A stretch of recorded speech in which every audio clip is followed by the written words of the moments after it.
10.1 Alqoritm anlayışı, alqoritmin xassələri. Birinci sual. Alqoritmə görə uyğunluğu müəyyən edin.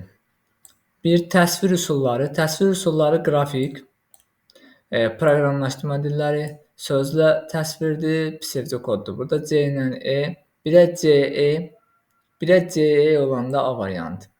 Digərlərin növlərinə baxa bilərik. Növləri hansılardır? Növləri budaqlanandır, xəttidir, dövrüdür.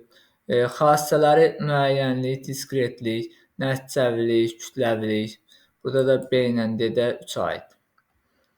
1 oldu A.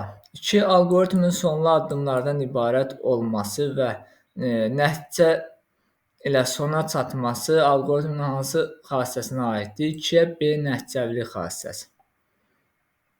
3-də alqoritmin xassələri bayaq saydıq.